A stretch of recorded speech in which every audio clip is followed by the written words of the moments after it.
Oke, what's up? Kembali lagi dengan Aleom Daun di sini. Kali ini Aleom Daun akan membagikan kembali alur cerita dari drama Korea yang berjudul Revenant. Kali ini kita akan membahas episode yang kelima.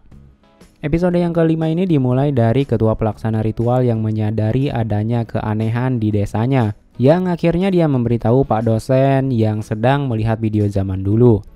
Menurut Pak dosen, Ibu Pak lah orang yang telah membakar boneka jerami itu. Kemudian Ibu Pak itu memanggil roh dengan menggunakan ritual Jangseng. Ritual Jangseng ini adalah ritual yang digunakan untuk menunjukkan sebuah jalan atau sebagai GPS pada zaman itu.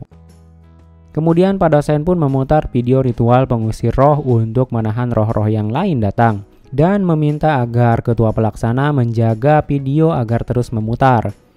Sementara Pak dosen sendiri akan mencari Jangseng untuk dihancurkan agar tidak ada lagi roh yang berdatangan. Di sisi lain, Sanyong yang bertemu dengan roh ayahnya, dia berbincang dengan roh ayahnya itu. Tetapi roh ayahnya itu hanya bilang, "Bukan aku," dan dia menyesal dan tidak punya pilihan lain. Kemudian roh ayahnya dan yang lainnya pun langsung menghilang karena Pak dosen berhasil menemukan dan menghancurkan Jangseng itu. Kemudian Sanyong tiba-tiba saja pingsan dan dia sadar-sadar sudah berada di rumah sakit.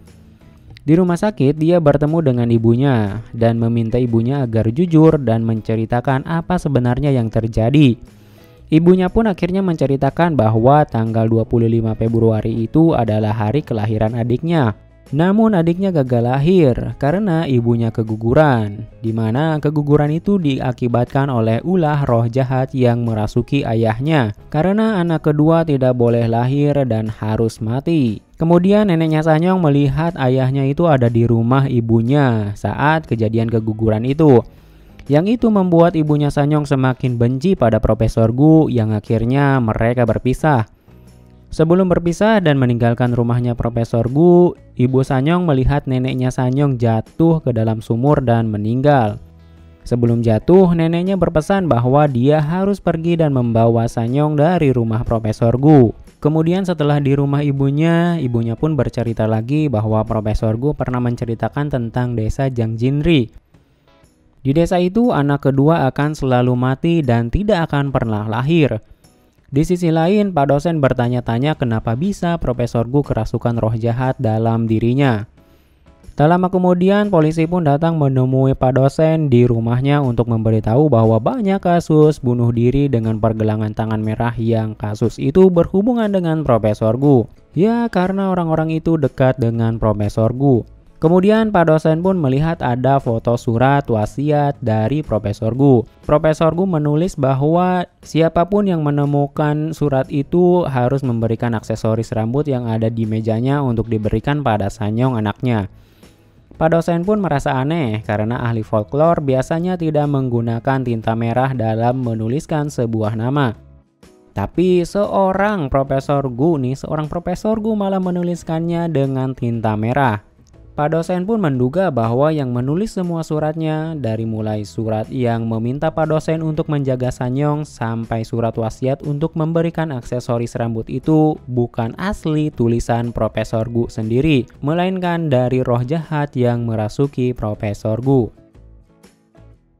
Ketika Pak dosen sedang asik mengobrol dengan polisi, dia malah kedatangan Sanyong juga dan menyuruh Pak polisi untuk pulang terlebih dahulu meninggalkan mereka berdua.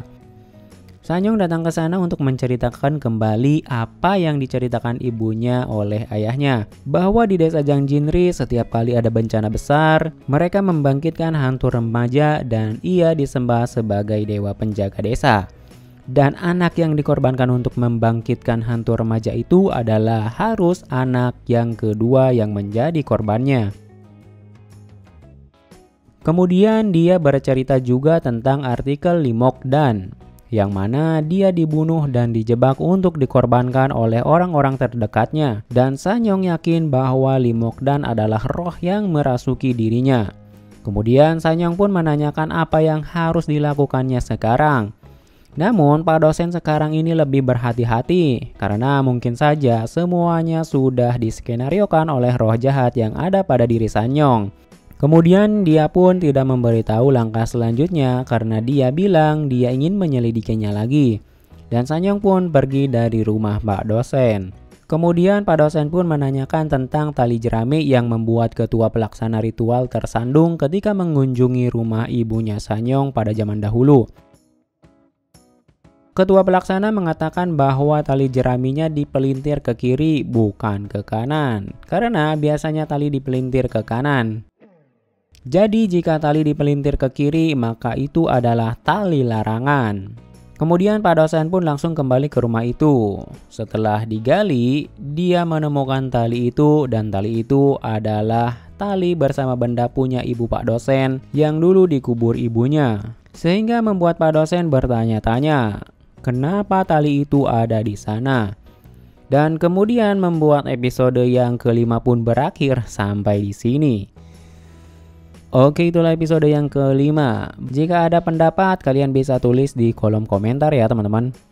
Jadi di episode yang kelima ini, kita menduga bahwa tulisan surat yang ditulis Profesor Gu kemungkinan besar bukan ditulis oleh Profesor Gu sendiri, melainkan itu ditulis oleh roh jahat yang merasuki Profesor Gu karena dia menulisnya dengan tinta merah.